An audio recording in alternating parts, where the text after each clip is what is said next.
Handa na ba ang inyong mga puso para sa isang kwentong susubok sa inyong pananaw tungkol sa pag-ibig at pagtitiwala? May mga pagkakataong ang tahanang pinapangarap nating maging paraiso ay siya palang magiging ating ginintuang hawla. Halina't pakinggan natin ang kwento ni Luningning, isang babaeng natuklasan na ang pag-ibig na inakala niyang kaligtasan ay ang siyang magiging pinakamalalim na bangungot.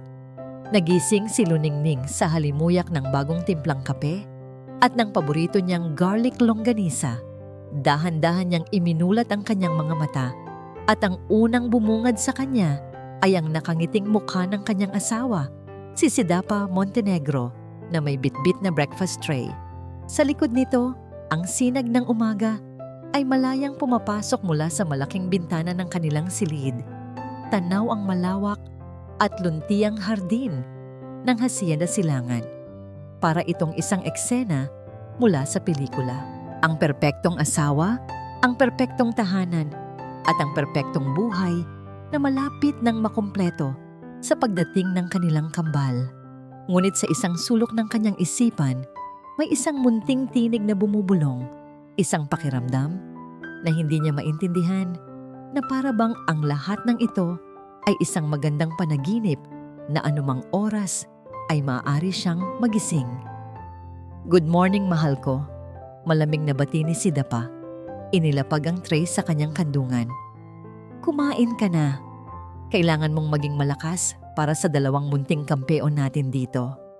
Hinaplos nito ang malaki na niyang tiyan at sa isang iglap, nabura ang munting pagdududa sa isip ni Luningning. "Salamat, Sid," sagot niya. Ang ngiti ay kusanang sumilay sa kanyang mga labi. "You spoil me too much.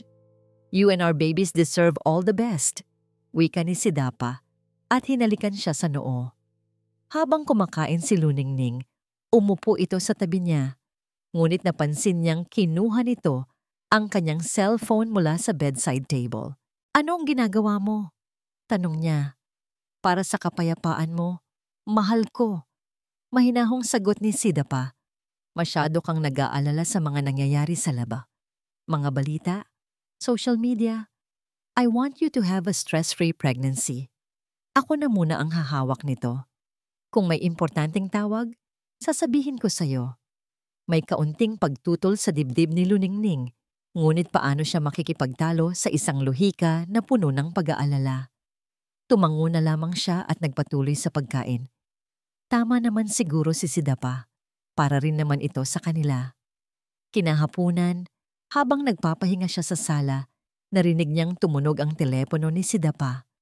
Sinilip niya ito at nakitang tumatawag ang kanyang ate Mayari. Aabutin na sana niya ito para sagutin, ngunit mas mabilis si Sidapa. "Hello, Mayari." Bati ni Sidapa sa kabilang linya. Ang boses ay kalmado. Lumayo ito ng kaunti, ngunit sapat na para marinig ni Luningning ang usapan. Narinig niya ang nag-aalalang boses ng kapatid sa telepono, kahit hindi malinaw ang mga salita. She's fine, paniniguro ni Sidapa. Nagpapahinga lang siya ngayon. Medyo masama ang gising niya kanina. You know, hormones. Tatawag na lang siya pabalik kapag mas maganda na ang pakiramdam. "Yes." "Okay, I'll tell her. Bye." Ibinalik ni Sidapa ang telepono sa kanyang bulsa at ngumiti kay Luningning. "Si Ate Mayari lang. Nangungumusta. Sinabi kong natutulog ka para hindi ka na maistorbo." Hindi kumibo si Luningning. Hindi masama ang gising niya. Sa katunayan, maganda ang umaga niya. Bakit kailangang magsinungaling ni Sidapa? Ngunit muli, pinili niyang manahimik. Ayaw niyang magsimula ng gulo para sa isang maliit na bagay. Nang gabing iyon, habang nag-aayos ng ilang gamit sa isang lumang aparador, nakita ni Luningning ang isang kahon ng mga lumang litrato. Binuksan niya ito at napangiti nang makita ang mga larawan nila ni Mayari noong mga dalaga pa sila. Naglalakbay, tumatawa, walang inaalala sa mundo. Sa isang litrato, magkayakap sila sa tuktok ng isang bundok. Ang mukha nila'y puno ng pangarap. Isang matinding lungkot ang biglang bumalot sa kanya. Kailan ang huli niyang nakausap ng masinsinan ng kapatid? hindi na niya matandaan. Simula nang ikasal sila ni Sidapa at lumipat sa Hacienda Silangan, unti-unti na siyang napalayo sa lahat. Isinara niya ang kahon nang pumasok si Sidapa sa silid. May dalang isang maliit at eleganteng kahon na pilus. "May sorpresa ako sa'yo," sabi nito. Binuksan nito ang kahon at tumambad sa kanya ang isang nagniningning na kwintas na diamante. Napakaganda nito, ngunit para itong kadena sa kanyang paningin. "Sidapa, hindi mo kailangang gawin to." Isinuot ni Sidapa ang kwintas sa kanyang leeg. Malamig ang dampi nito sa kanyang balat. "This symbolizes my world, Luningning," bulong nito sa kanyang tainga. "And you are the center of it. Dito ka lang sa tabi ko, ligtas at protektado." Napahawak si Luningning sa kwintas. Ramdam ang bigat nito. Ligtas nga ba siya o nakakulong? Kinagabihan, hindi siya makatulog. Bumaba siya para uminom ng tubig nang marinig niya ang boses ni Sidapa mula sa study room. Nakabukas ng bahagya ang pinto. Sumilip siya at nakita itong may kausap sa telepono. Nakatalikod sa kanya. Ang boses nito ay Eve. Malamig, walang emosyon, at may awtoridad. Hindi ito ang malambing na Sidapa na kilala niya. "Tapos na ba ang lahat ng papeles?" tanong ni Sidapa sa kausap. "Good. Ayokong magkaroon ng anumang problema sa transfer. Dapat malinis." May sinabi ang tao sa kabilang linya. "Hindi. Wala siyang alam. At sisiguraduhin kong mananatili siyang walang alam," sagot ni Sidapa. Huminto ito sandali bago nagpatuloy sa isang boses na nagpatindig ng lahat ng balahibo sa katawan ni Luningning. "Siguraduhin mong walang magiging aberya. Oras na para isara ang lahat ng pinto." Isang malamig na kaba ang gumapang sa kanyang dibdib. Anong mga pinto? Anong transfer? Dahan-dahan siyang umatras. Ang mga kamay ay nanginginig habang mahigpit na nakahawak sa kanyang sinapupunan. Ang perpektong ilusyon ay unti-unti nang nagpapakita ng mga bitak. Hindi na pareho ang lasa ng kapeng tinimpla ni Sidapa kinaumagahan. Ang bawat kilos nito, bawat malamig na salita, ay may kasama ng anino ng pagdududa sa isip ni Luningning. Ang mga salitang narinig niya kagabi, "Isara ang lahat ng pinto," ay paulit-ulit na tumatakbo sa kanyang isipan. Isang babalang, hindi niya maaring ipagsawalang bahala. Ngunit ano ang gagawin niya? Paano niya kukwestiyonin ang isang asawang walang ibang ipinapakita kundi pagmamahal? Sa gitna ng kanyang mga iniisip, isang anunsyo mula kay Sidapa ang lalong nagpatindi ng kanyang kaba. "Mahal, may ipapakilala ako sa'yo," sabi ni Sidapa habang nag-aalmusal sila. "Para hindi ka na mapagod sa mga gawaing bahay, kumuha ako ng makakasama mo dito. She's very trustworthy." Maya-maya, pumasok ang isang babaeng nasa edad 50. Payat ito, may simpleng kasuotan, at ang mga mata nito ay may taglay na lungkot na tila bapasan nito ang buong mundo. Ang kanyang presensya ay tahimik, halos hindi mo mapapansin. Siya si Ginhawa Reyes, pagpapakilala ni Sidapa. "Tatawagin mo siyang Yaya Hawa. Siya na ang bahala sa lahat ng kailangan mo." "Magandang araw po, ma'am," bati ng babae, bahagyang nakayuko. Tumangulang si Luningning. May kung anong kakaiba sa titig ni Yaya Hawa. Hindi ito masama, ngunit para itong nakikiramay. Isang titig na lalong nagpalakas ng kanyang pakiramdam na may mali. Lumipas ang mga araw. Ang presensya ni Yaya Hawa ay parang hangin. Gumagawa ito ng walang kibo, laging nakasunod lang sa utos ni Sidapa. Sinubukan itong kausapin ni Luningning, ngunit laging matitipid ang sagot nito, na para bang may takot itong magsalita ng higit sa kinakailangan. Ang bahay na dati malawak para sa kanya ay unti-unting lumiliit. Dalawa na sila ngayon ni Yaya Hawa, pero pakiramdam niya ay mas lalo siyang nag-iisa. Isang hapon, sinubukan niyang buksan ang kanyang laptop para mag-research tungkol sa pagbubuntis, ngunit wala siyang internet connection. Tinawag niya si Sidapa. Oo, ako ang nagpa-disconnect." Kalmadong sabi ni Sidapa habang nagbabasa ng dyaryo. Bakit? Naguguluhang tanong ni Luningning. Luningning, mahal, sabi nito. Ibinaba ang dyaryo at tinitigan siya. The internet is a toxic place. Ayokong ma-stress ka sa mga walang kwentang bagay. This is for your protection, para sa proteksyon ng mga anak natin. Pero Sidapa, paano ako makikipag-usap kay Ate Mayari? Paano ko siya makakamusta? Tumawag ka sa telepono. Simpleng sagot nito. Mas personal pa. Ngunit alam ni Luningning na hindi ganoon kadali. Ang telepono niya ay hawak ni Sidapa. Ang tanging telepono sa bahay ay ang landline sa sala, kung saan laging naroon ang asawa niya. Ang mga pader ng Hacienda Silangan ay hindi gawa sa bato. Ang mga ito ay gawa sa pagmamahal, sa pag-aalala, sa mga dahilan na napakahirap tutulan. Mga pader na hindi nakikita, ngunit ramdam na ramdam niya ang pagkakakulong.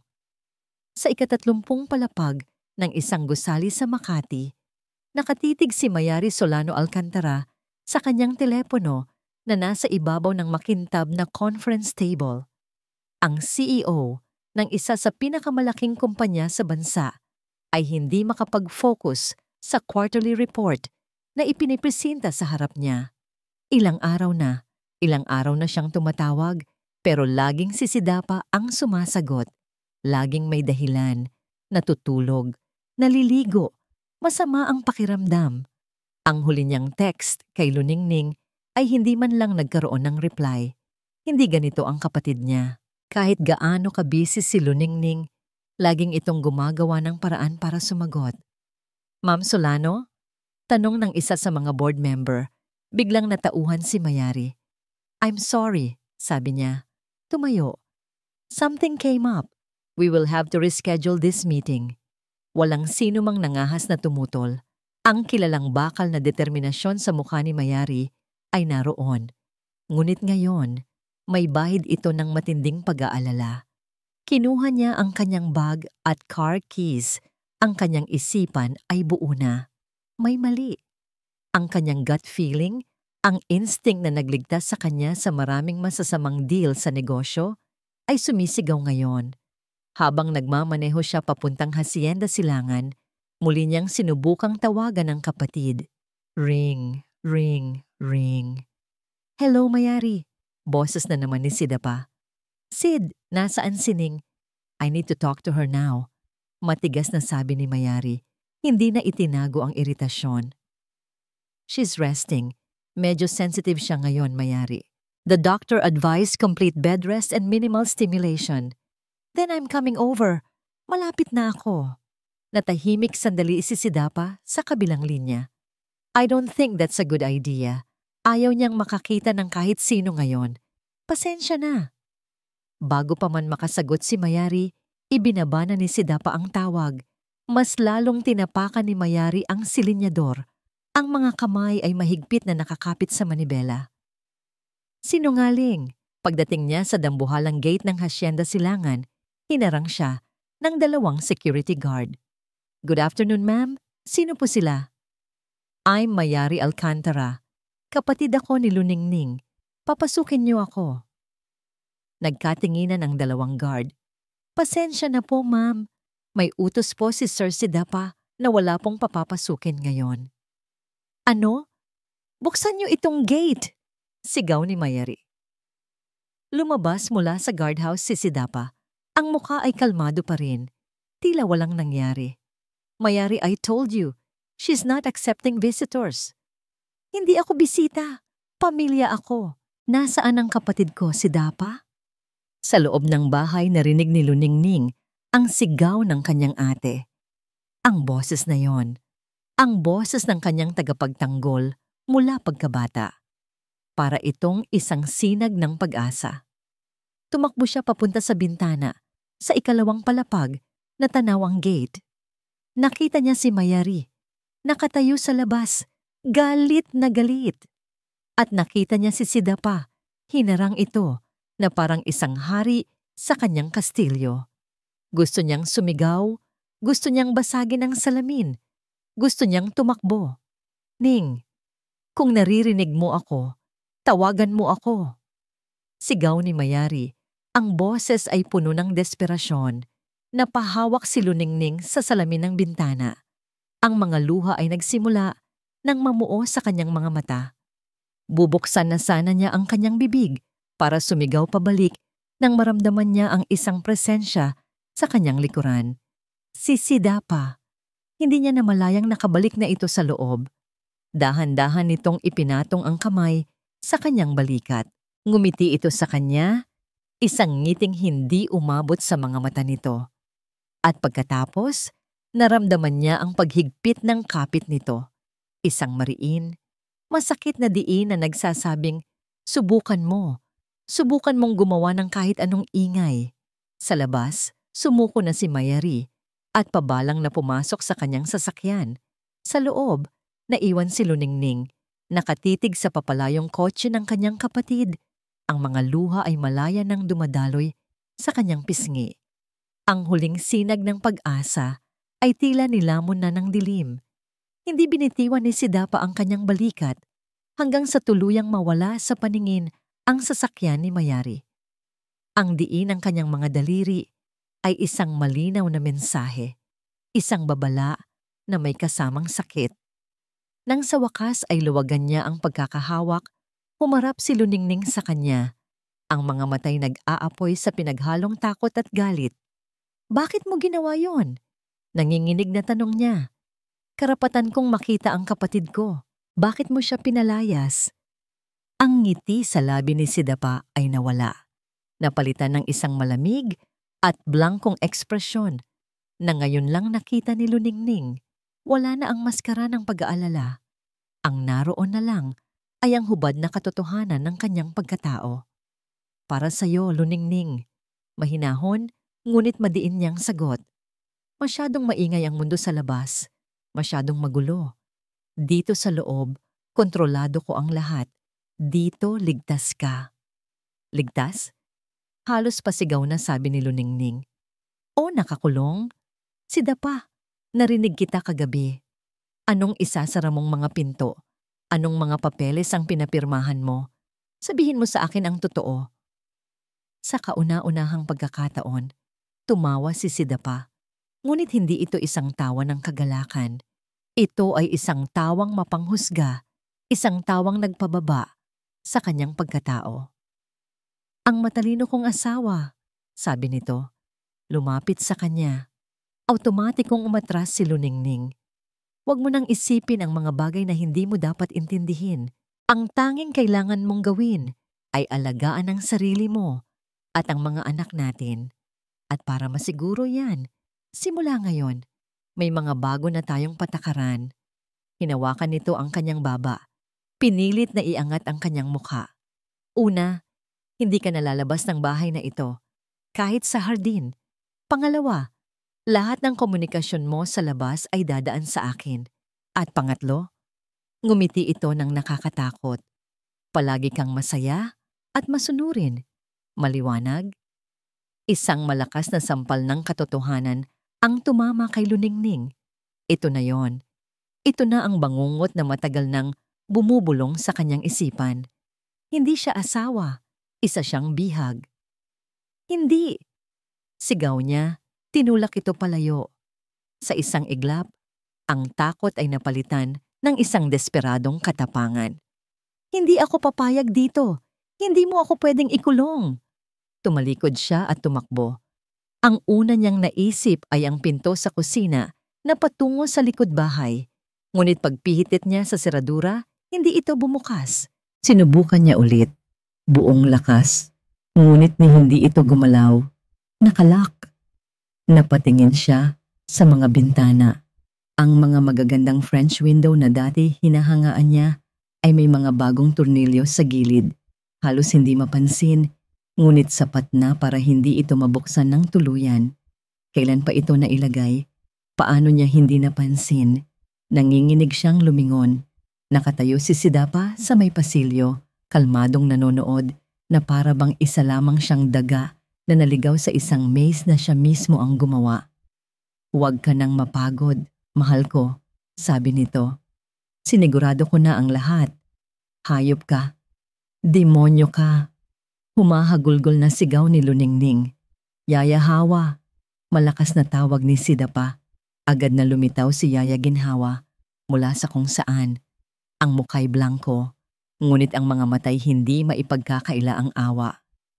Yaya, simula ngayon, utos ni Sidapa habang nakatitig pa rin kay Luningning. Hindi mo na iiwanan si Ma'am Luningning kahit isang segundo. Kung saan siya magpunta, nandoon ka. Kung anong kailanganin niya, ibibigay mo. Ngunit hindi mo siya hahayaang gumawa ng anumang kahibangan. Nauunawaan mo? Yumuko lang si Yaya Hawa. Opo, sir. Ang babaeng inakala niyang magiging kasama ay siya palang magiging personal niyang bantay. Lumapit si Sidapa kay Luningning. Sinubukan niyang lumaban, ngunit mas malakas ito. Hinawakan nito ang kanyang braso at marahang kinaladkad pabalik sa kanilang silid sa itaas. Hindi ito masakit sa paraang pisikal, ngunit ang kahihiyan at kawalan ng kapangyarihan ay tumutusok sa bawat himaymay ng kanyang pagkatao. Dito ka lang, sabi ni Sidapa nang makarating sila sa pinto ng kwarto. Magpahinga ka, mag-isip-isip ka. Bukas, aarte tayong parang walang nangyari. Bukas, babalik ka sa pagiging mabuting asawa ko. Pumasok siya sa silid at mabilis na isinara ni Sidapa ang pinto. Narinig niya ang isang tunog na nagpaguho sa kanyang mundo. Isang tunog na hinding-hindi niya malilimutan. Isang malutong na click. Ang tunog ng susi na umiikot sa seradura mula sa labas. Nakatayo lang siya roon, nakatitig sa pinto. Sinubukan niyang pihitin ang doorknob. Nakalock. Kinatok niya ito. Sidapa! Buksan mo to! Sidapa! Walang sumasagot. Dahan-dahan siyang napasandal sa pinto. Ang kanyang mga tuhod ay nanghina hanggang sa napaupo siya sa sahig. Niyakap niya ang kanyang tiyan. Ang kanyang buong katawan ay nanginginig sa pag-iyak. Tapos na. Ito na ang kanyang buhay. Isang ginintuang hawla kung saan siya ang ibon na pinutulan ng pakpak. Ngunit sa gitna ng kanyang pagtangis, naramdaman niya ang isang mahinang sipa mula sa loob ng kanyang sinapupunan. Sinundan pa ito ng isa, ang kanyang mga anak, ang kanyang sinag at liway. Napahinto siya sa pag-iyak. Ipinatong niya ang parehong kamay sa kanyang tiyan. Humuhugot ng lakas mula sa dalawang buhay na umaasa sa kanya. Ang apoy ng galit ay namatay, ngunit napalitan ito ng isang baga. Isang baga ng determinasyon. Tumingala siya. Ang mga luha ay patuloy na dumadaloy, ngunit ang kanyang mga mata ay mayroon ng bagong liwanag. Isang liwanag ng isang inang lalaban. Ibinulong niya sa katahimikan ng silid, sa kanyang sarili at sa kanyang mga anak. Hindi kami mamamatay dito. Hindi. Kinabukasan, binuksan ni Sidapa ang pinto ng kanilang silid na para bang walang nangyari. May dala na naman itong breakfast tray at ang ngiti sa kanyang labi ay kasing tamis ng dati. Ngunit para kay Luningning, ang ngiting iyon ay isa ng maskara ng isang halimaw. Good morning, mahal, bati nito. Sa halip na sumigaw o manlaban, huminga ng malalim si Luningning. Kagabi, sa gitna ng kanyang pag-iyak, isang plano ang nabuo sa kanyang isipan. Hindi siya mananalo sa sigawan. Hindi siya mananalo sa lakas. Ang tanging paraan para makalabas dito ay ang gamitin ng utak niya. Kailangan niyang magpanggap. Sid, mahinang sabi niya. Sinikap na maging malungkot, ngunit hindi galit ang kanyang boses. Patawarin mo ako. Hindi ko alam ang pumasok sa isip ko kahapon. Siguro dahil lang sa hormones. Natakot ako. Nakita niya ang panandaliang pagkagulat sa mga mata ni Sidapa na agad napalitan ng isang mapagwaging ngiti. Ito ang gusto niyang makita. Ang babaeng sunod-sunuran. Ang babaeng madaling kontrolin. Shh, okay lang yon, sabi nito. Niyakap siya. Naiintindihan ko. Kaya nga ginagawa ko ito para protektahan ka sa sarili mo. Basta't magtiwala ka lang sa akin, Luningning. everything will be fine. Isang kasinungalingan. Ngunit tumango si Luningning. Isinubsob ang muka sa dibdib nito habang ang kanyang isip ay nag-iisip na ng susunod na hakbang. Simula sa araw na yon, nagsimula ang kanyang pag-arte. Naging masunurin siya, palangiti, at hindi na nagtatanong. Kinakain niya lahat ng inihahain sa kanya, natutulog kapag sinabi sa kanya, at ngumingiti kapag nginingitian siya. Naging perpektong bihag siya sa kanyang gintong hawla. Dahil sa kanyang magandang asal, binigyan siya ni Sidapa ng kaunting kalayaan. Pinayagan siyang maglakad-lakad sa loob ng bahay basta't laging kasama ang anino ni Yaya Hawa. Ginamit ni Luningning ang pagkakataong ito. Habang nagpapanggap na nag-aayos ng mga gamit, ang kanyang mga mata ay palihim na nagmamasid. Naghahanap ng kahit anong maaaring maging susi niya palabas. Isang hapon, habang nag-aayos ng mga lumang gamit sa isang maliit na bodega sa ilalim ng hagdan, isang bagay ang nakaagaw ng kanyang pansin. Sa likod ng mga karton ng lumang dekorasyon, may isang mumurahing dikipad na cellphone. Marahil ay naiwan ng isa sa mga dating hardinero. Dahan-dahan niya itong dinampot, ang puso niya ay kumakabog ng mabilis. Tiningnan niya si Yaya Hawa na nakatayo sa may pinto. Ngunit tila malalim ang iniisip nito at hindi siya napansin. Mabilis niyang itinago ang telepono sa ilalim ng kanyang maternity dress. "Yaya, pagod na ako. Balik na tayo sa kwarto," sabi niya. Sa loob ng silid, naghintay siya hanggang sa lumabas si Yaya Hawa para kumuha ng kanyang merienda. Agad niyang tiningnan ang telepono. Lumana ito, ngunit nang subukan niyang i-on, bumukas ito. Mayroon pa itong kaunting baterya. Walang SIM card, ngunit ang voice recorder at camera nito ay gumagana. Ito na yon. Ito ang kanyang sandata. Kinagabihan, nagkunwari siyang natutulog ng maaga, ngunit ang kanyang mga tainga ay gising na gising. Narinig niyang bumaba si Sidapa para tumanggap ng tawag sa telepono. Maingat siyang bumangon, kinuha ang mumurahing cellphone at lumabas ng silid. Sumilip siya sa hagdanan, sapat lang para marinig ang usapan sa study room. "Yes, the final documents are ready," sabi ni Sidapa sa kausap. "I need you to expedite the transfer of the Alcantara Trust Fund. My wife has already given her full consent." Kasabay ng kanyang panlalamig, pinindot ni Luningning ang record button. Itinago niya ang telepono sa ilalim ng una ng sofa, sa sala, sa isang lugar na hindi madaling makita. Sa bawat pagkakataon na may kausap si Sidapa sa telepono tungkol sa negosyo o sa mga papeles, ginagawa niya ang lahat para mapalapit doon, umaasang makuha niya ang bawat salita. Isang araw, habang kinukuha niya ang telepono mula sa ilalim ng unan para pakinggan ang isang bagong recording, hindi niya namalayan ang pagdating ni Yaya Hawa. "Ma'am," sa sobrang gulat ni Luningning, halos mabitawan niya ang telepono. Nagtama ang kanilang mga mata. Nakita ni Yaya Hawa ang hawak niya. Ang mga segundo ay tila naging minuto. Inaasahan na ni Luningning ang pagsigaw nito, ang pagtawag kay Sidapa, ang katapusan ng kanyang plano. Ngunit walang nangyari. Tinitigan lang siya ni Yaya Hawa at sa mga mata nitong laging malungkot, may nakita siyang isang bahid ng pag-unawa. Dahan-dahan itong tumalikod na para bang walang nakita. "Maghahanda na po ako ng tanghalian," mahinang sabi nito at naglakad palayo. Naiwan si Luningning na tulala. Hawak ang telepono. Hindi siya isinumbong ni Yaya Hawa. Sa unang pagkakataon sa loob ng maraming linggo, isang maliit na sinag ng pag-asa ang tumagos sa mga pader ng kanyang kulungan. Maaring hindi siya nag-iisa sa laban na ito. Puno ng bagong lakas ng loob, bumalik siya sa kanyang silid para itago ang telepono sa isang mas ligtas na lugar. Habang pinapakinggan niya ang pinakabagong recording, isang malinaw na pag-uusap ni Sidapa tungkol sa pagpeke ng kanyang pirma, biglang bumukas ang pinto. Si Sidapa. Ang mukha nito ay nakangiti, ngunit ang mga matay matalas na nagmamasid. "Anong ginagawa mo, mahal? Akala ko ba'y nagpapahinga ka?" Sa isang mabilis na kilos, itinago ni Luningning ang telepono sa ilalim ng kumot sa likuran niya. Ang puso niya'y dumadagundong sa kanyang dibdib na parang tambol. Wala, sagot niya.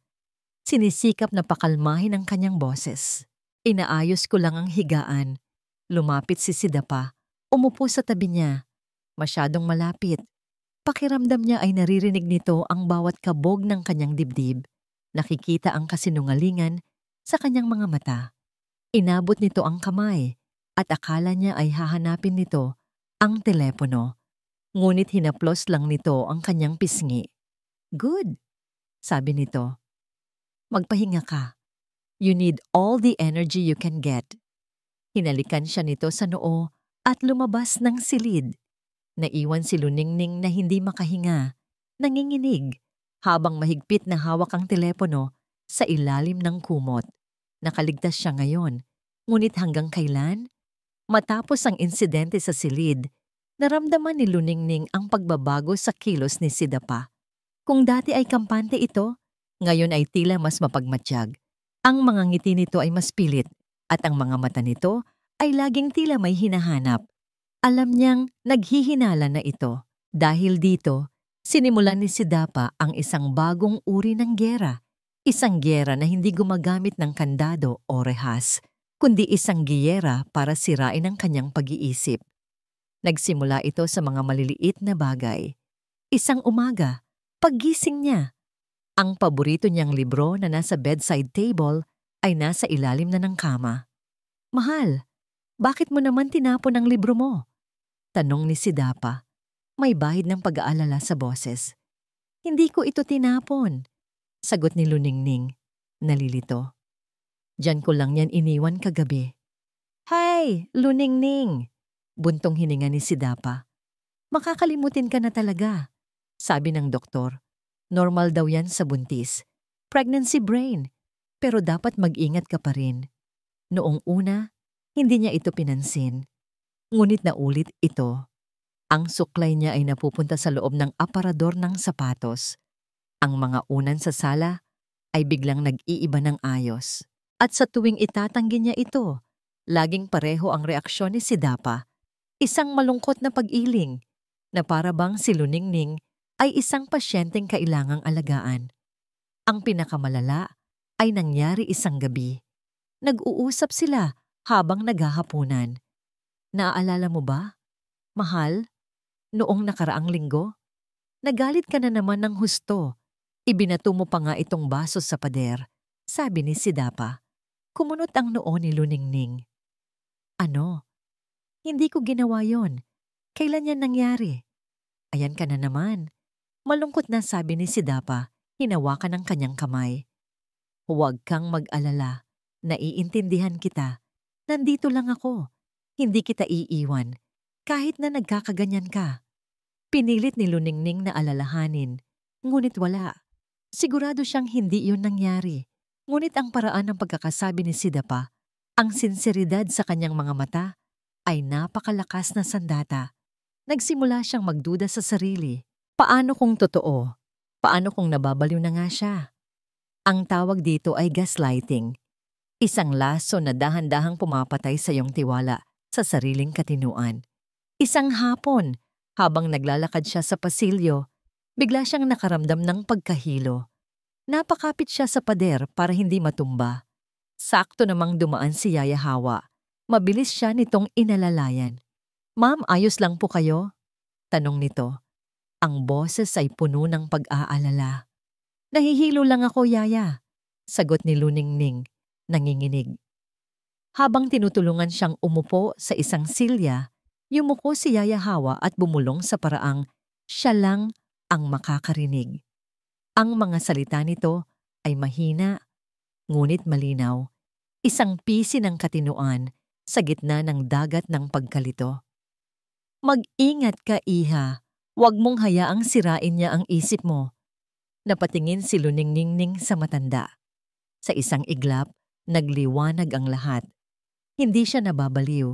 Ito ay isang laro.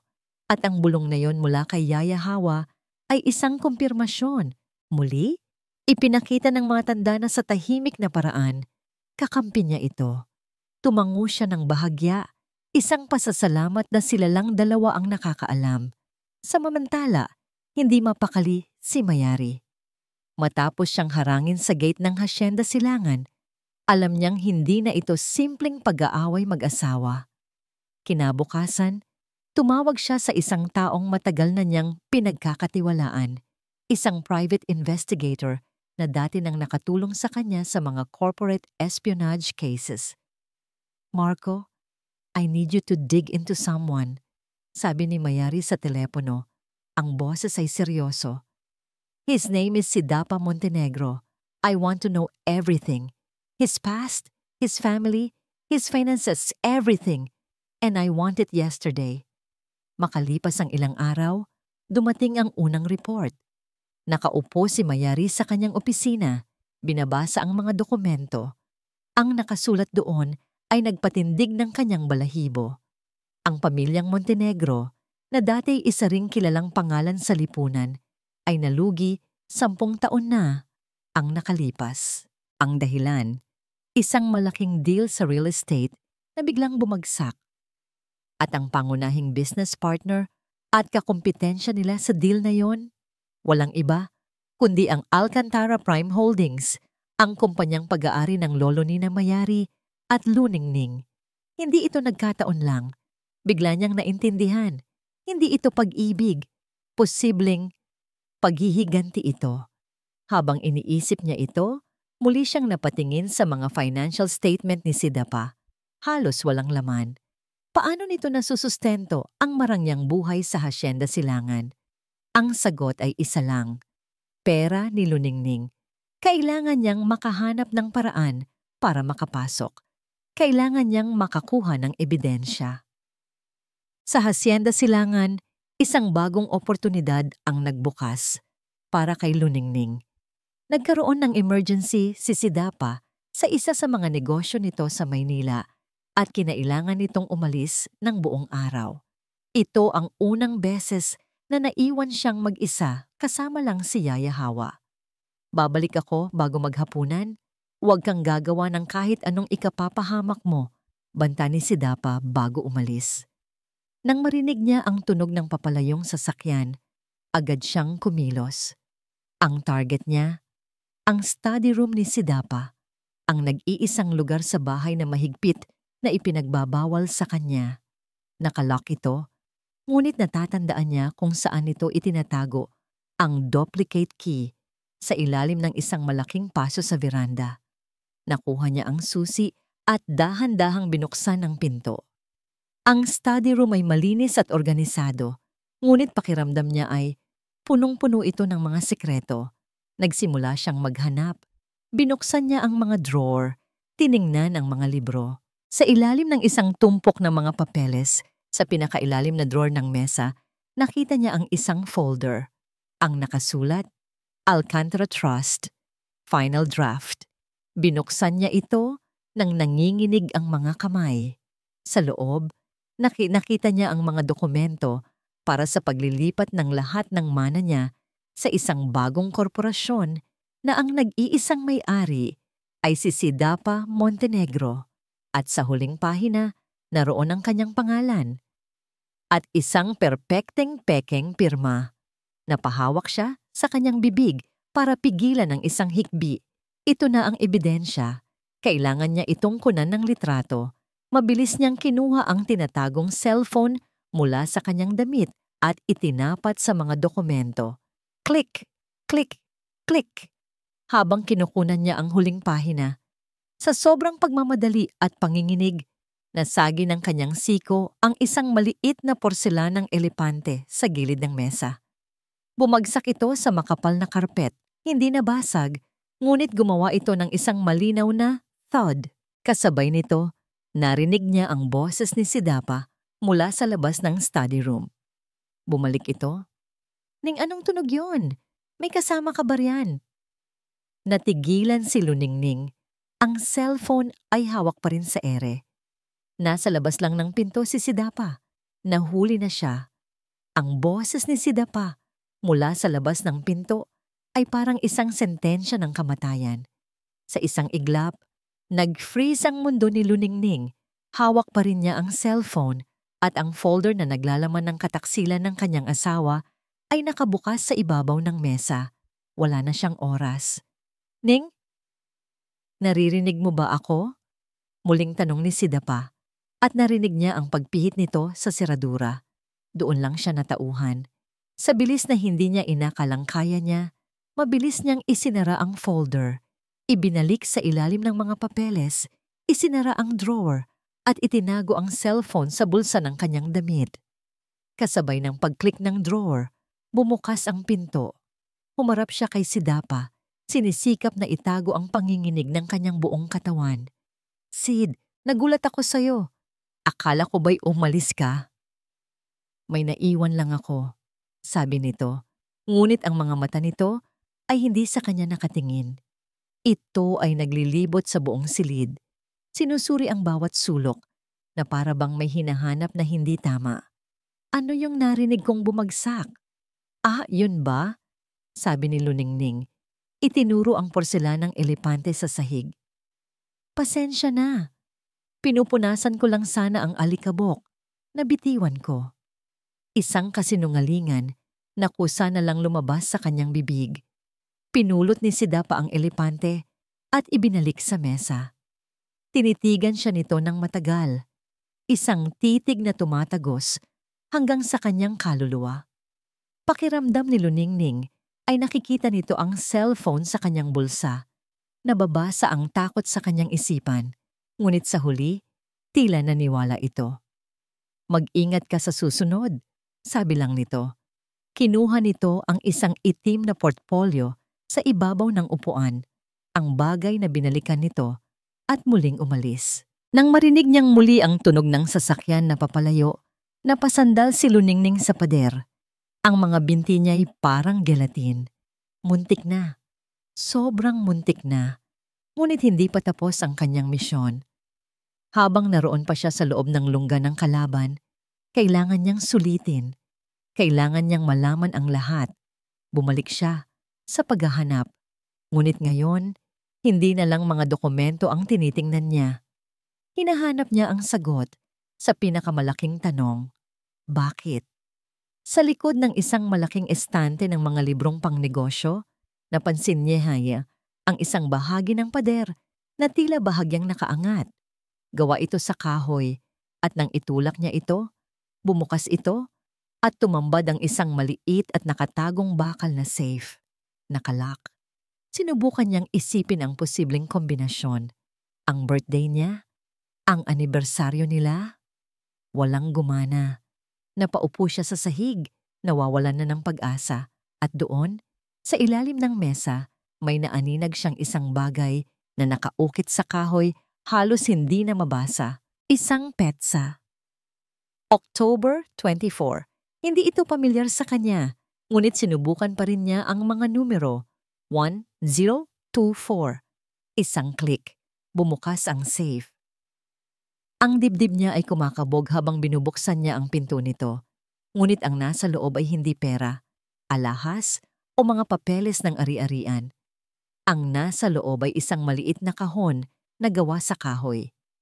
Nang buksan niya ang kahon, isang amoy ng lumang papel ang sumalubong sa kanya. Sa loob, may mga lumang retrato, isang masayang pamilya, isang lalaki, isang babae, at isang batang Sidapa. Nakangiti. May mga ginupit na artikulo mula sa mga lumang dyaryo. Ang headline, Montenegro Empire, gumuho matapos ang nabigong deal. At sa ilalim, may larawan ng lolo niya na nakikipagkamay sa mga bagong investor. At sa pinakailalim ng kahon, naroon ang isang itim na leather-bound na journal.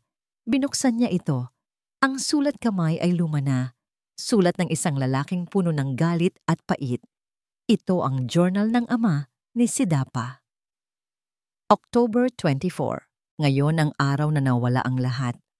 Ang araw na tinraidor kami ng mga Alcantara.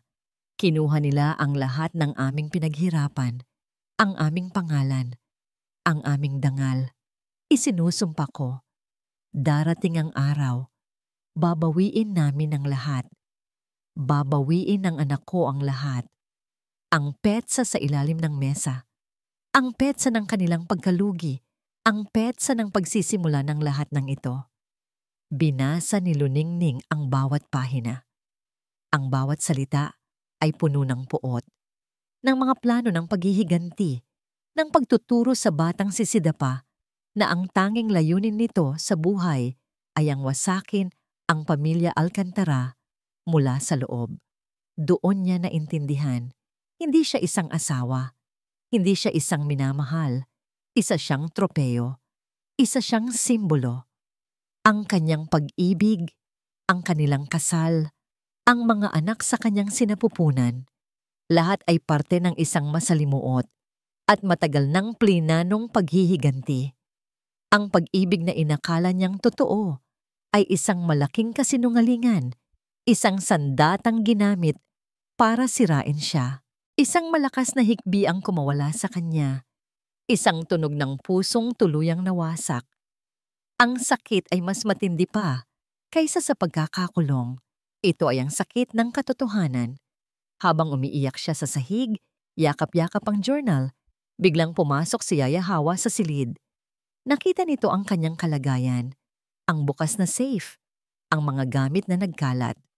Sa halip na magalit, lumapit ang matanda. Kumuha ito ng isang basong tubig mula sa maliit na dispenser sa sulok at iniabot sa kanya. "Ma'am," mahinang sabi nito. Tumingala si Luningning. Ang mukha ay basang-basa ng luha.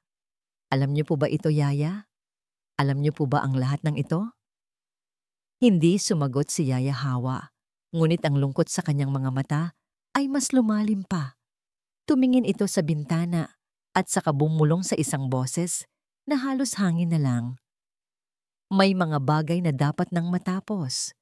Bago pa man maintindihan ni Luningning, ang ibig sabihin nito, isang pamilyar na ugong ng makina ng sasakyan ang narinig niya mula sa labas. Masyadong maaga. Bumalik na si Sidapa. Napatingin siya sa journal na hawak pa rin niya, sa bukas na safe at sa pinto. Huli na ang lahat. Ang tunog ng humintong sasakyan ni Sidapa ay parang putok ng baril sa nakabibinging katahimikan. Walang oras para mag-isip. Sa isang iglap, kumilos si Luningning at Yaya Hawa na parang iisang tao. Mabilis na isinara ni Luningning ang kahon, ibinalik sa safe at isinara ito. Kasabay nito, inililigpit ni Yaya Hawa ang mga papeles na nagkalat. Ngunit ang journal ng ama ni Sidapa, ay nasa kamay pa rin ni Luningning. "Itago mo yan, dali." Halos pabulong na utos ni Yaya Hawa, tinuturo ang ilalim ng malaking sofa sa study. Walang pag-aalinlangan, isinuksok ni Luningning ang journal sa siwang sa ilalim ng sofa, segundo bago bumukas ng malakas ang pinto. Nakatayo roon si Sidapa. Ang kalmadong maskara niya ay wala na. Ang kanyang buhok ay bahagyang magulo. Ang kanyang damit ay lukot. At ang kanyang mga mata ay nag-aalab sa isang apoy na hindi pa nakikita ni Luningning dati. Hindi ito ang malamig at kalkuladong Sidapa.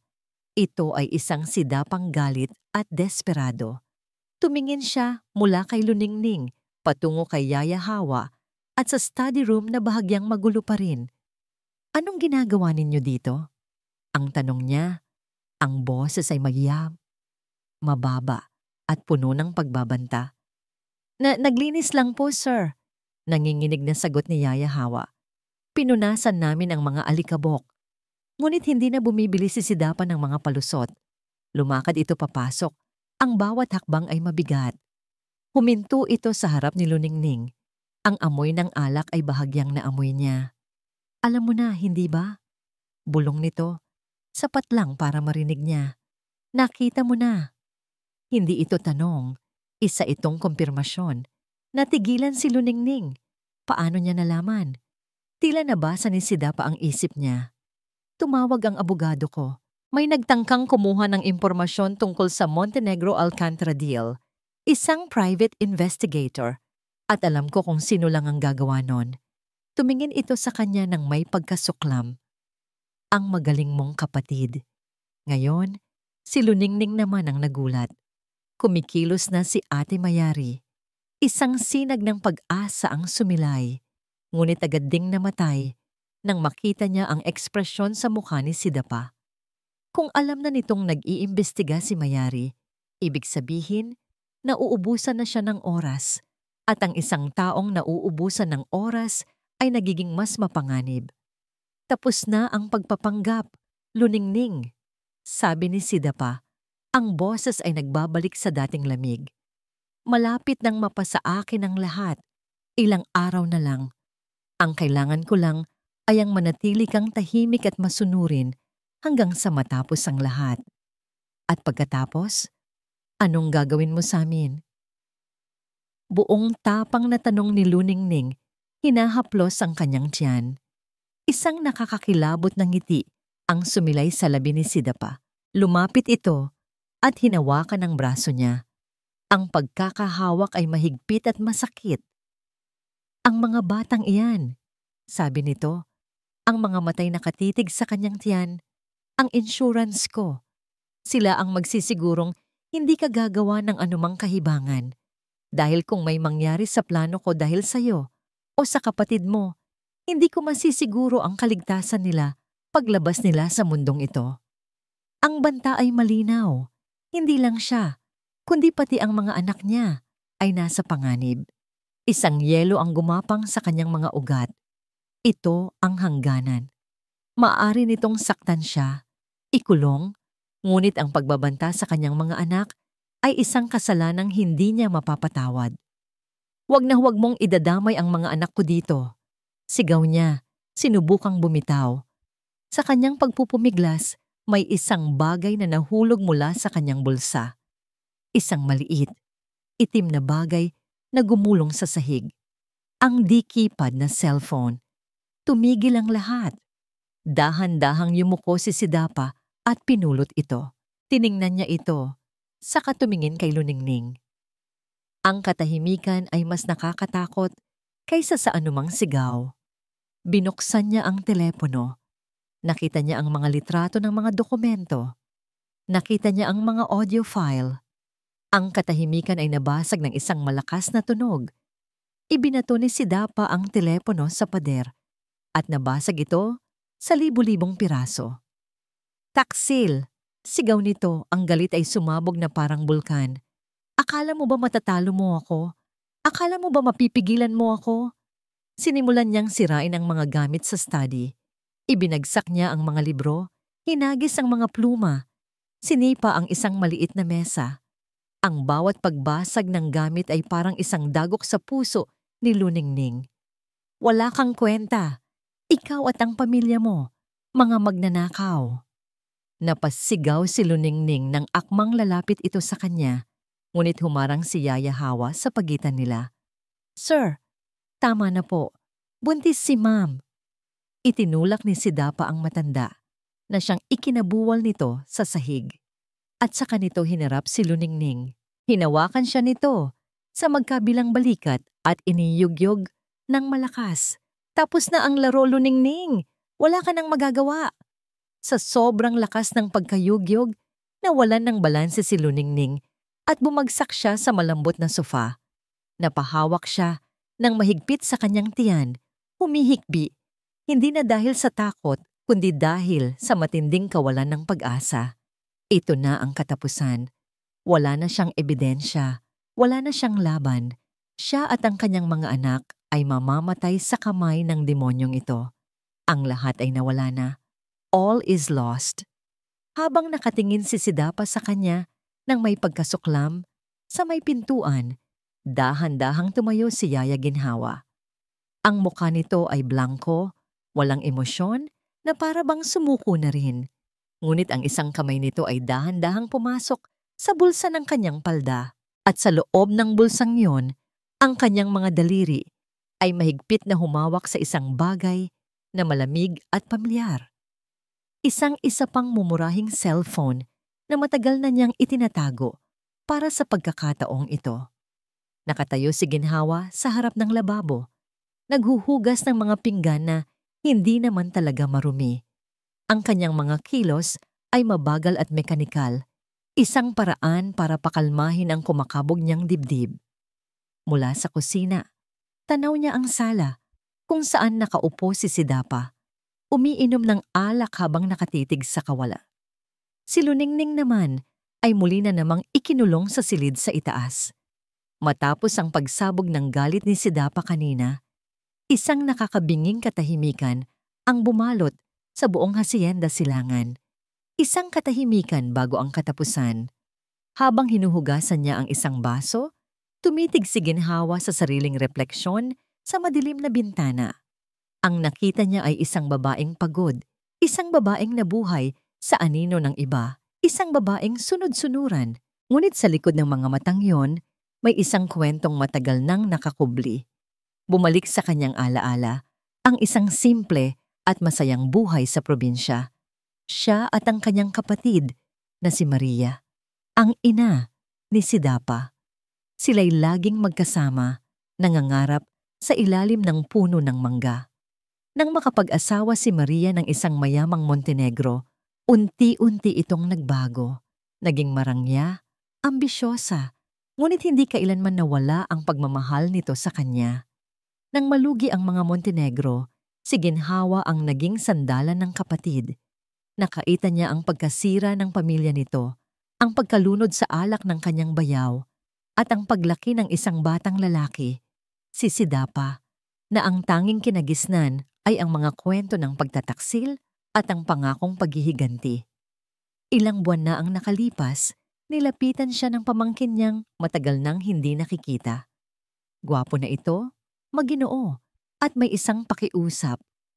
"Tita Hawa," sabi ni Sidapa noon, ang boses ay puno ng sinseridad. "Magpapakasal na ako at kailangan ko ng tulong mo. Kailangan ko ng isang taong mapagkakatiwalaan ko sa loob ng pamamahay ko, isang taong mag-aalaga sa asawa ko habang inaayos ko ang kinabukasan namin." Sa simula, natuwa si ginhawa. Ito na ang pagkakataon para muling maging malapit sa nag-iisang kadugo na natitira sa kanya. Pumayag siya nang walang pag-aalinlangan, dala ang pag-asang magiging parte siya ng isang masayang pamilya. Ngunit sa bawat araw na lumipas sa loob ng hacienda Silangan, unti-unti niyang nakita ang katotohanan. Nakita niya ang pagkontrol, ang mga kasinungalingan, ang unti-unting pagtatayo ng mga pader sa paligid ng mabait at inosenteng si Luningning. Ang konsensya niya ay nagsimulang magsalita. Sa gabi, hindi siya makatulog. Naaalala niya ang kapatid niyang si Maria at sigurado siyang hindi ito ang buhay na gugustuhin nito para sa kanyang anak. Ngunit ang utang na loob at ang pagmamahal sa pamangkin ay isang malakas na kadena. Kaya't nanahimik siya, nagbingi-bingihan, nagbulag-bulagan. Ang tunog ng pagbagsak ng baso mula sa sala ang nagpabalik sa kanya sa kasalukuyan. Nakita niyang nabitiwan ni Sidapa ang hawak nitong baso. Napamura ito at tumayo. Naglakad papunta sa hagdanan. "Matututulog na ako," narinig niyang sabi nito. "Siguraduhin mong hindi ka gagawa ng ingay." Nang marinig niyang isinara ni Sidapa ang pinto ng silid nito, doon na siya nagpasya. Ang imahe ni Luningning kanina, nakahandusay sa sofa, umiiyak habang yakap-yakap ang kanyang tiyan. Iyon ang Giotnok Tranli. Ang imaheng iyon ay sumira sa kadena ng kanyang pananahimik. Hindi na ito tungkol sa utang na loob. Hindi na ito tungkol sa pamilya. Ito ay tungkol sa tama at mali. Tungkol sa pagliligtas ng tatlong buhay. Dahan-dahan, kinuha niya mula sa ilalim ng tumpok ng mga basahan sa isang cabinet ang isang lumang cellphone na binili niya sa bayan ilang linggo na ang nakalipas gamit ang naipon niyang sahod. Ang numerong tatawagan niya ay matagal nang nakatatak sa kanyang isipan.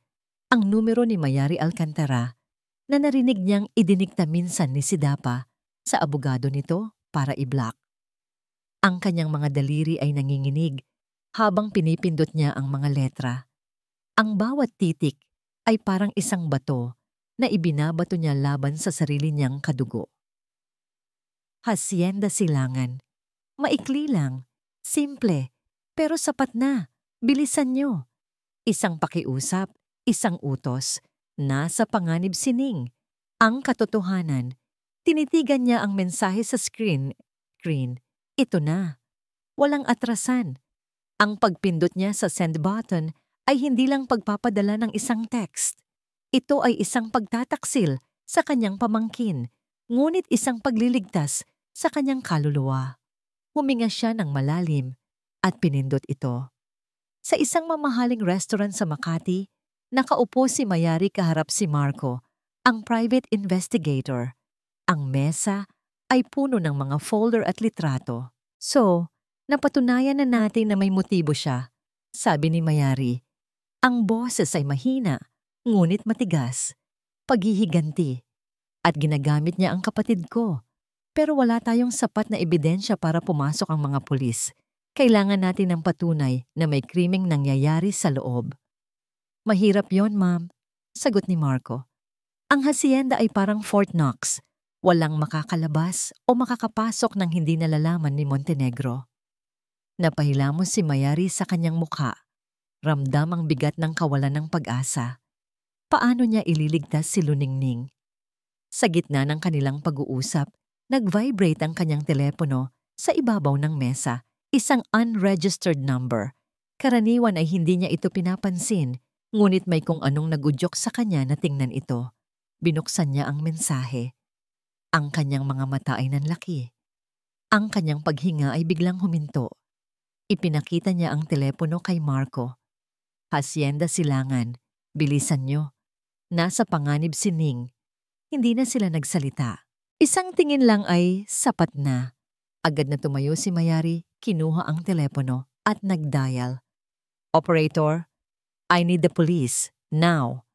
Nagising si Luningning sa malakas na ingay mula sa labas. Noong una, inakala niyang parte lang ito ng kanyang masamang panaginip. Ngunit ang mga sirena ay papalakas ng papalakas, isang tunog na hindi niya inakalang maririnig pa niyang muli. Bumangon siya mula sa pagkakahiga sa sahig kung saan siya nakatulog, kaiiyak at dumungaw sa bintana. Sa dilim ng gabi, ang buong harapan ng Hacienda Silangan ay naliligo sa nakikislapang pula at asul na ilaw mula sa mga sasakyan ng pulis. Nakita niya ang kanyang ate Mayari, nakatayo sa tabi ng isang police car. Ang mukha ay determinadong lumalaban. Pag-asa. Isang salitang halos nakalimutan na niya. Bumuhos ito sa kanyang puso na parang isang malamig na ulan sa tigang na lupa. Sa ibaba, nagising din si Sidapa, nagulantang sa ingay. Mabilis itong bumaba. Ang mukha ay puno ng pagkalito na agad na palitan ng galit. Anong ibig sasabihin nito? Sigaw niya, tila kinakausap ang hangin. Isang malakas na tunog ng pagbagsak ang yumanig sa buong bahay. Ginamitan na ng mga pulis ng puwersa ang gate. Sunod-sunod na yabag ang narinig ni Luningning sa hardin, papalapit sa pinto. Bumukas ang pinto ng kanyang silid, si Sidapa. Ngunit ang Sidapang nakita niya ay hindi na ang galit at desperadong halimaw. Sa isang iglap, bumalik ang dati niyang maskara, ang maskara ng isang mapagmahal at nag-aalalang asawa. Mahal ko, anong nangyayari? Sabi nito sa isang boses na puno ng pag-arte. Lumapit ito sa kanya at akmang aakbayan siya. Huwag kang mag-alala. Nandito ako. Poprotektahan kita. Huwag mo akong hawakan. Sigaw ni Luningning, umatras palayo. Ang pandidiri niya ay hindi na maitago. Kasabay noon, bumukas ng malakas ang pinto sa ibaba. Police! Don't move! Narinig ni Luningning ang boses ng kanyang kapatid. Ning! Nasaan ka? Ate! Sigaw niya pabalik. Isang sigaw na nagmula sa kaibuturan ng kanyang kaluluwa. Dala ang lahat ng sakit at takot na tiniis niya sa loob ng 5 buwan. Hinila siya ni Sidapa palabas ng silid. Halika, mahal. Kailangan nating ipakita sa kanila na maayos ang lahat. Kinaladkad siya nito pababa ng hagdan. Sa sala, tumambad sa kanila ang mga pulis na nakaalerto at si Mayari, na ang mga matay agad na hinanap siya. Nang makita ni Mayari ang kalagayan ni Luningning, ang pamumutla, ang takot sa mga mata, ang mga pasa sa braso kung saan siya hinawakan ni Sidapa, isang galit na hindi pa nakikita ni Luningning dati ang gumuhit sa mukha ng kanyang ate. "Bitawan mo ang kapatid ko," malamig na utos ni Mayari. Ngumiti si Sidapa, isang nangiti na para sa mga pulis ay mukhang sinsero. Inakbayan niya si Luningning. "Mga opisyal, salamat sa pagdating ninyo, pero nagkakamali kayo. This is a misunderstanding. Ang asawa ko, she's not well. Nagkakaroon siya ng mga delusyon dahil sa kanyang pagbubuntis. Akala niya ay kinukulong ko siya, pero inaalagaan ko lang siya." Hinarap niya si Luningning. "Mahal, sabihin mo sa kanila, sabihin mong mahal mo ako at inaalagaan kita." Ito na ang huling pag-arte, ang huling pagtatangka ni Sidapa na kontrolin ang naratibo. Tumingin si Luningning sa mga pulis, sa kanyang ate Mayari, at sa wakas, sa mga mata ni Sidapa. Ang babaeng dating natatakot ay wala na. Ang babaeng sunod-sunuran ay naglaho na. Ang naiiwan na lang ay isang ina na lalaban para sa kanyang mga anak. Dahan-dahan niyang inalis ang kamay ni Sidapa sa kanyang balikat at sa isang boses na matatag at malinaw, nagsalita siya. "Sinungaling." Isang salita na tumagos sa buong silid. "Isa kang demonyo." Humarap siya sa mga pulis. "Kinulong niya ako dito ng 5 buwan. Pinutol niya ang lahat ng komunikasyon ko sa labas. Niloko niya ako para pirmahan ang mga dokumento para makuha ang lahat ng mana ko. Luningning, itigil mo na yan. Napapahiya ka lang." Sabi ni Sidapa. Ang boses ay nagsisimula ng magbago. "Saan ang ebidensya, Miss Alcantara?" Tanong ng hepe ng pulisya. Napangiti si Sidapa. Alam niyang wasak na ang telepono, ngunit ngumiti rin si Luningning, isang ngiti ng tagumpay. Winasak niya ang cellphone kung nasaan ang mga recordings at litrato, sabi niya, at nakita niya ang pag-relax sa mukha ni Sidapa. "Pero hindi yon ang tanging ebidensya ko." Tumingin siya sa isang malaking paso ng halaman sa tabi ng hagdanan, isang paso na hindi kailanman ginalaw dahil sa bigat nito. "Buksan niyo ang ilalim ng paso na yan." Nagkatinginan ng mga pulis, ngunit sumunod sila sa utos ni Mayari. Itinumba nila ang mabigat na paso. Sa ilalim, sa isang espasyong sadyang ginawa, may isang maliit na plastic bag. At sa loob nito, isang pamilyar na itim na leather-bound na journal. Ang journal ng ama ni Sidapa. Nanlaki ang mga mata ni Sidapa. Ang nag-iisang bagay na hindi niya naisip na hahanapin ni Luningning. Ang nag-iisang bagay na naglalaman ng buong katotohanan ng kanyang maitim na plano. Hindi totoo yan," sigaw ni Sidapa. Sa wakas ay nawala na ang lahat ng pagpapanggap. Sinubukan niyang sugurin ang pulis na may hawak ng journal, ngunit huli na ang lahat. Agad siyang pinigilan at pinusasan. "Sidapa Montenegro, arestado ka para sa kasong illegal detention, coercion, at falsification of documents," deklara ng hepe. Habang inilalabas si Sidapa, ang mga mata nito ay nakatitig lamang kay Luningning. Hindi ito mga mata ng galit, kundi mga mata ng isang taong hindi makapaniwala na natalo siya. Nang makalabas na ang mga pulis, kasama si Sidapa, doon lang bumigay ang lakas ni Luningning. Napasalampak siya sa sahig, humahagulgol, hindi na sa takot, kundi sa wakas ay sa ginhawa. Agad siyang niyakap ni Mayari. "Tapos na, Ning. Tapos na. Ligtas ka na." Paulit-ulit na bulong ng kanyang ate.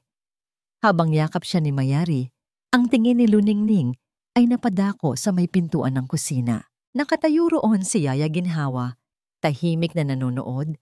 Ang mukha ay basang-basa ng luha. Nagtagpo ang kanilang mga mata.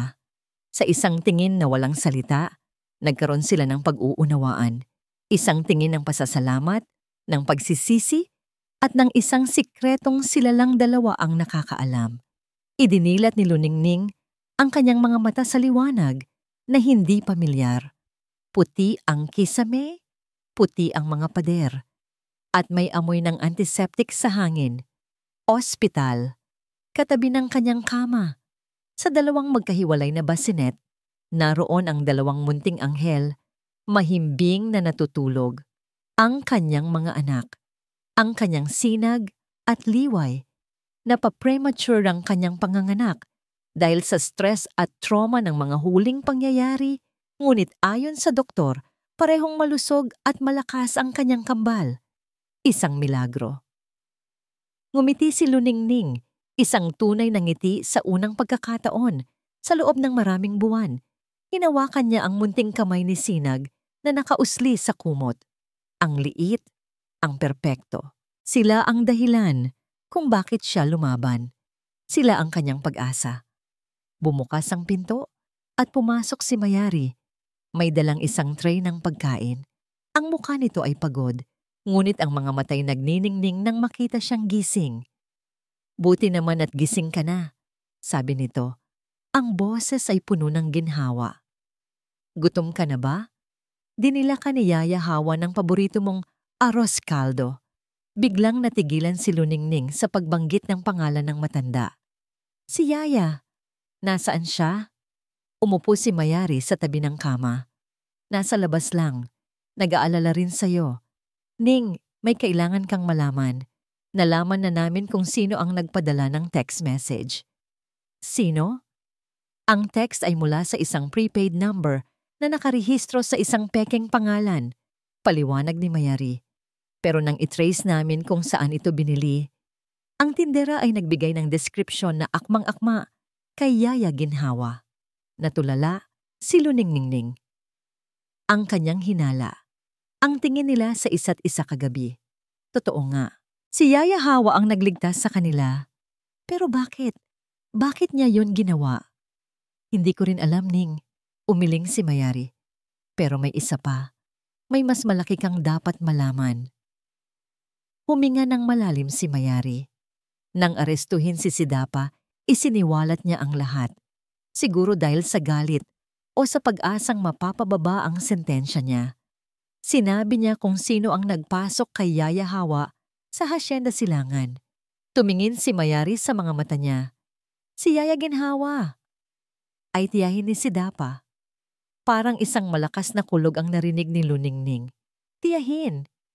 Ibig sabihin, alam niya ang lahat mula sa simula. Isa rin siya sa mga nagplano nito. Ang tulong na ibinigay niya, ang mga bulong, ang pananahimik, lahat ba yon ay parte ng isang mas malaking laro? Isang matinding sakit ng pagtataksil ang muling sumaksak sa kanyang puso. Gusto mo ba siyang makausap? Tanong ni Mayari. Hindi sigurado si Luningning, ngunit tumango siya. Kailangan niya ng mga sagot. Ilang sandali pa, pumasok si Yaya Ginhawa. Ang babae ay tila mas tumanda ng 10 taon. Ang kanyang mga balikat ay nakayuko at hindi ito makatingin ng diretso kay Luningning. Dahan-dahan itong lumapit sa kama. Ma'am, paumpisa nito. Totoo ba? Putol ni Luningning, ang boses ay malamig. Tiyahin ka niya? Tumulo ang mga luha sa mga mata ni Yaya Hawa. Dahan-dahan itong lumuhod sa sahig, sa tabi ng kama ni Luningning. Patawarin niyo po ako, ma'am. Humahagulgol na, sabi nito. Opo. Pamangkin ko po si Sidapa.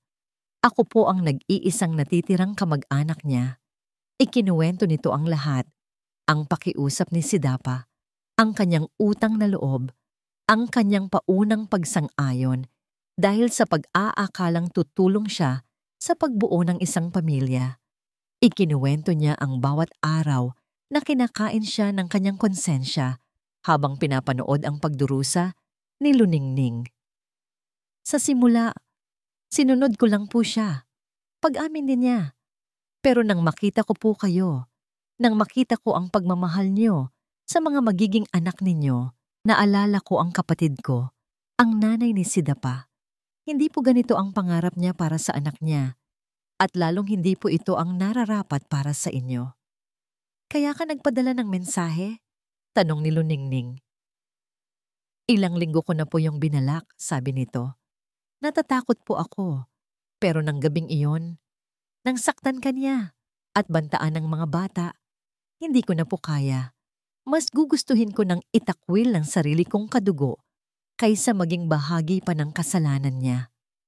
Tumingin si Luningning sa umiiyak na babae sa kanyang paanan. Ang galit na naramdaman niya kanina ay unti-unting napalitan ng isang komplikadong emosyon. Pagkalito, awa at sa huli, pag-unawa. Oo, naging parte si ginhawa ng kanyang pagdurusa, ngunit sa huli, ito rin ang naging susi ng kanyang kaligtasan. Ang babaeng ito ay biktima rin sa sarili niyang paraan, biktima ng pagmamahal at katapatan sa maling tao. Dahan-dahan, iniabot ni Luningning ang kanyang kamay. Tumayo ka po, Yaya. Nag-aalangang tumingala si ginhawa. Tumayo ka po, ulit ni Luningning. Hinawakan niya ang magaspang na kamay ng matanda. Utang ko sa inyo ang buhay namin ng mga anak ko. Oo, nasaktan ako nang malaman ko ang totoo. Ngunit mas nangingibabaw ang pasasalamat ko. Niyakap ni Yaya Hawa ang kamay ni Luningning. Ang mga luha ng pasasalamat at pagsisisi ay bumuhos. Sa isang sulok, tahimik na nanonood si Mayari, napangiti. Ang kapatid niyang inakala niyang marupok ay nagpakita ng isang lakas na hindi niya inaasahan, ang lakas na magpatawad. Habang nagaganap ang emosyonal na sandaling iyon, pumasok ang abogado ni Mayari. Miss Alcantara, sabi nito, may balita ako. Handa na ang kaso laban kay Mr. Montenegro. Malakas ang laban natin dahil sa journal, pero kailangan nating maghanda, Luningning. Gagawin ni Sidapa ang lahat para makalaya. Susubukan niyang sirain ang kredibilidad mo sa korte. Napatingin si Luningning mula sa kanyang mga anak, patungo sa kanyang kapatid at kay Yaya Hawa. Ang laban ay hindi pa tapos. Ang paglaya niya mula sa Hacienda Silangan ay simula pa lamang. Ngayon, haharapin niya ang isang bagong uri ng laban, ang laban para sa katarungan. At sa pagkakataong ito, hindi na siya nag-iisa. Lumipas ang ilang buwan. Ang mga araw ay napuno ng mga paghahanda sa kaso, mga gabing walang tulog para alagaan ang kambal, at ang mabagal ngunit siguradong proseso ng paghilom. Sa tulong ni Mayari at ng isang therapist, unti-unting hinaharap ni Luningning ang mga multo ng kanyang nakaraan. Ang bawat pag-iyak ay naging isang hakbang palayo sa pagiging biktima at bawat pagngiti ng kanyang mga anak ay isang paalala kung para saan at para kanino siya lumalaban. Dumating ang araw ng paglilitis. Habang papasok sa korte, napapaligiran ng mga mamamahayag. Naramdaman ni Luningning ang pamilyar na kaba. Ngunit hindi na ito ang kaba ng takot. Ito ay ang kaba bago ang isang mahalagang laban. Sa loob, nakita niya si Sidapa. Nakaupo ito sa tabi ng kanyang mga magagarang abogado, nakasuot ng mamahaling suit. Ang dating aroganteng anyo nito ay napalitan ng isang anyo ng kababaang loob. Isang pekeng kababaang loob na alam ni Luningning ay para lang sa simpatiya ng hukom at ng hurado. Nang magtama ang kanilang mga mata, isang malamig na kuryente ang dumaloy sa pagitan nila. Ngunit hindi yumuko si Luningning. Tinagalan niya ang kanyang tingin. Ipinapakita ritong hindi na siya ang babaeng kaya nitong kontrolin. Gaya ng inaasahan, ang depensa ni Sidapa ay nakasentro sa pagsira sa kanyang pagkatao. Ang abogado nito, isang matalas at walang awang lalaki, ay ipininta si Luningning bilang isang unstable na asawa. Ginamit nito ang kanyang pagkonsulta sa therapist bilang ebidensya ng kanyang pagkasira ng isip. Nagpresenta ito ng mga pekeng testigo, mga dating kasambahay na binayaran para sabihing si Luningning ay sumpungin at malimit magwala. Isn't it true, Miss Alcantara? Tanong ng abogado ni Sidapa nang siya na ang nasa witness stand, that you have a history of emotional outbursts na madalas gumagawa ka ng mga kwento sa iyong isipan. Hindi yan totoo. Kalmadong sagot ni Luningning. Isn't it true that you resented your husband's success and this is all just an elaborate scheme to ruin him? Bawat tanong ay isang patalim, dinisenyo para sugatan siya at palabasing siya ang may kasalanan. Nakaupo si Mayari sa unahan, ang mga kamay ay nakakuyom.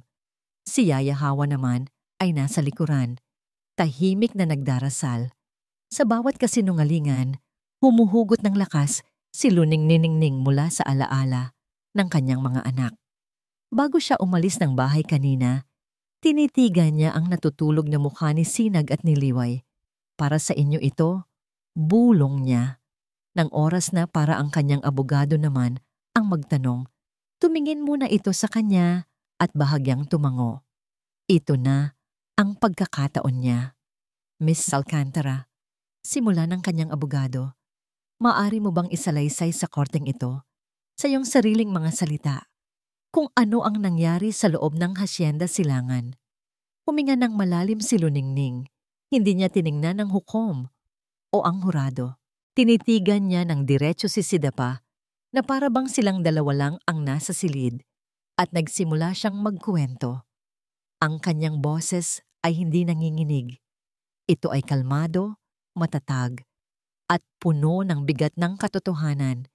Ikinuwento niya ang lahat mula sa pagkuha ng kanyang cellphone, sa pagputol ng internet sa pagharang kay Mayari sa gate. Ikinuwento niya ang pagkakandado ng mga pinto, ang mga banta, ang larong sinira ang kanyang isipan. Habang nagsasalita siya, ang mga bulungan sa korte ay nawala. Ang tanging maririnig ay ang kanyang boses, isang boses na matagal na pinatahimik, ngunit ngayoy bumubuhos na parang isang rumaragasang ilog. Sinubukan niyang palabasin na nababaliw ako. Pagpapatuloy niya, ang mga luha ay nagsisimula ng mamuo sa kanyang mga mata, ngunit hindi dahil sa awa sa sarili. Ito ay mga luha ng isang mandirigma. Sinubukan niyang kunin ang aking yaman, ang aking kalayaan, ang aking pamilya. Sinubukan niyang kunin ang aking pagkatao. Tumingin siya kay Sidapa. Ang mga matay nag-aapoy. Kinuha mo ang lahat sa akin, Sidapa. Pero may isang bagay kang hindi nakuha. Huminto siya sandali. Hinayaang lumubog ang bawat salita. Hindi mo nakuha ang boses ko. Isang matinding katahimikan ang bumalot sa buong courtroom. Bilang panghuling ebidensya, ipinarinig ng kanyang abogado ang isa sa mga audio recording na narecover ng mga eksperto mula sa nasirang cellphone. Ang boses ni Sidapa, malamig at malinaw, ay umalingaw-ngaw sa buong silid. Pinag-uusapan ang pagpeke ng pirma at ang paglilipat ng Alcantara Trust Fund. Pagkatapos noon, wala nang masabi ang depensa. Ang maskara ni Sidapa ay tuluyan ng gumuho. Inilalantad ang halimaw sa likod nito para makita ng lahat. Nang tumayo ang hukom para basahin ang hatol, naramdaman ni Luningning ang paghawak ni Mayari sa kanyang kamay. Sidapa Montenegro, sabi ng hukom sa isang malakas at malinaw na boses. This court finds you guilty on all charges. Isang malakas na tunog ng pagpukpok ng gavel ang narinig. Tok, tok, tok, katarungan. Napahagulhol si Luningning, ngunit sa pagkakataong ito ay mga luha ng tagumpay. Niyakap niya ng mahigpit si Mayari. Tapos na. Sa wakas, tunay na tapos na ang lahat. Habang inilalabas ng mga pulis si Sidapa, muli silang nagkatinginan, ngunit wala nang galit sa mga mata ni Luningning. Ang naroon na lang ay awa. Awa para sa isang lalaking nilamon ng paghihiganti, isang lalaking nawala ang lahat dahil sa pag-asang makukuha niya ang lahat. Isang taon na ang lumipas mula nang huling pumukpok ang gavel ng hukom. Isang taon ng dahan-dahang pagbangon mula sa mga abo ng nakaraan. Minsan, binisita ni Mayari si Sidapa sa kulungan, hindi dahil sa awa, kundi dahil sa pangangailangang tuluyang isara ang kabanatang iyon ng kanilang buhay. Ang Sidapang nakita niya ay anino na lamang ng dati nitong sarili. Payat, maputla, ang dating apoy ng kayabangan sa mga mata, ay napalitan ng isang malamig at basag na tingin. Walang pagsisisi sa kanyang mga salita, tanging ang pait ng isang natalong manlalaro. Doon, naintindihan ni Mayari na may mga taong sadyang nilamon na ng sarili nilang dilim. Ngunit ang kwento ni Luningning ay hindi nagtapos sa pagkakakulong ni Sidapa. Sa katunayan, doon pa lamang ito nagsisimula. Ipinagbili niya ang Hacienda Silangan kasama ang lahat ng mapapait na alaala nito. Pinalitan niya ito ng isang maliit, ngunit maliwanag na bahay sa tabi ng dagat. Dito, sa bawat umaga, ang una niyang nakikita ay hindi ang mga rehas ng pekeng pagmamahal, kundi ang walang hanggang abot-tanaw ng karagatan. Ang kanyang umaga ay napupuno na ng halakhak ng kanyang kambal na sinasinag at liway, na ngayon ay masigla ng natututong maglakad. Ang kanilang maliliit na tawa, ang musika sa kanyang bagong buhay. At sa tabi niya, laging naroon si Yaya Hawa, hindi na bilang isang bantay, kundi bilang isang tunay na lola sa kanyang mga anak, isang pamilyang pinili at binuo mula sa mga abunang nakaraan. Sa halip na hayaang ang mana niya ay maging isang sumpa, ginawa niya itong isang biyaya. Ginamit niya ang yaman na gustong nakawin sa kanya para sa isang mas mataas na layunin. Ngayon, nakatayo si Luningning sa harap ng isang entablado, hindi sa loob ng madilim na korte, kundi sa ilalim ng bukas na kalangitan, sa harap ng isang bagong gusali. Ito ang araw ng paglulunsad ng pundasyon ng pagbangon. Isang pundasyong itinayo niya para tulungan ang mga kababaihang biktima ng domestic abuse at psychological manipulation. Isang ligtas na kanlungan para sa mga pusong sinugatan, isang lugar kung saan matatatagpuan nila ang tulong legal, therapy, at isang komunidad na nakauunawa. Hawak niya ang mikropono at sa harap niya ay daan-daang tao, mga kaibigan, taga-suporta at mga kapwa-survivor na may bitbit na pag-asa sa kanilang mga mata. Maraming salamat po sa inyong pagdalo. Panimula niya, ang kanyang boses ay matatag. Marami sa inyo ang nakakakilala sa akin mula sa mga balita. Nakita ninyo ang aking kwento bilang isang kwento ng trahedya, ng isang babaeng niloko, ikinulong, at halos mawalan ng lahat. Huminga siya ng malalim. Tinitingnan ang mukha ng kanyang ate Mayari sa unahan, na may ngiti ng pagmamalaki. Ngunit ngayon, pagpapatuloy niya, nandito ako sa harap ninyo para sabihin na ang kwento ko ay hindi isang kwento ng trahedya. Ito ay isang kwento ng pagbangon. Ang mga pader na dating kumulong sa akin ay ang mga batong ginamit ko para itayo ang pundasyong ito. Ang mga luhang iniyak ko ay ang siyang nagdilig sa mga pangarap na dating natuyo. At ang sakit na halos pumatay sa akin ay ang siyang nagbigay buhay sa misyong ito. Tumingin siya sa malayo, sa direksyon kung nasaan ang Hacienda Silangan noon, sa Silangan kung saan sumisikat ang araw.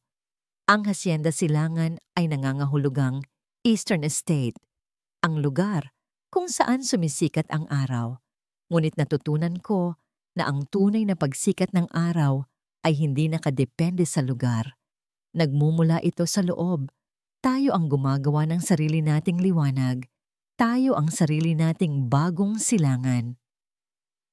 Isang masigabong palakpakan ang umalingaw-ngaw. Sa gitna ng mga ito, bumaba si Luningning sa entablado at niyakap ang kanyang mga anak. Habang yakap niya ang mainit na katawan ni Sinag at ni Liway, alam niyang nakauwi na siya. Hindi sa isang bahay na gawa sa bato, kundi sa isang buhay na binuo mula sa katapangan, pagpapatawad, at walang hanggang pagmamahal. Habang papalubog ang araw, isang staff ang lumapit sa kanya at nag-abot ng isang sobre. "Ma'am Ning, may nagpadala po nito para sa inyo." Binuksan niya ito. Isang sulat kamay mula sa isang babaeng hindi niya kilala. Ang sulat ay nagsimula sa mga salitang nagpabago sa lahat. "Tulungan niyo po ako." Tumingin si Luningning sa papalubog na araw. Ang kulay kahel na sinag nito ay nagpipinta sa kalangitan. Isang laban ang natapos, ngunit isang bagong misyon ang nagsisimula. Ngumiti siya. Isang ngiting puno ng kapayapaan at determinasyon. Handa na siya. At dito po nagtatapos ang makulay at puno ng aral na kwento ni Luningning. Ang kanyang paglalakbay ay nagpapaalala sa atin na ang tunay na lakas ay hindi nasusukat sa kawalan ng pagdurusa, kundi sa kakayahang bumangon mula sa bawat pagkakadapa. Ipinakita niya sa atin na ang pinakamadilim na gabi ay maaaring magluwal ng pinakamaliwanag na umaga at ang mga sugat ng kahapon ay maaaring maging simbolo ng ating katatagan ngayon. Marami pong salamat sa inyong walang sawang pagsubaybay sa kwentong ito. Naway napulutan ninyo ito ng inspirasyon.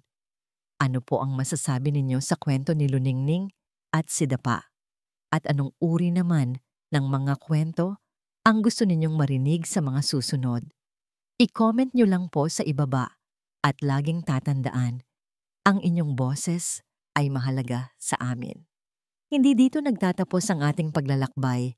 Marami pa pong kwentong kasing ganda at mas puno ng aral dito sa aming channel. Kung nagustuhan nyo ang kwentong ito, i-like, i-share sa pamilya at mga kaibigan at mag-subscribe na rin para lagi kayong updated sa mga susunod pa naming kwento.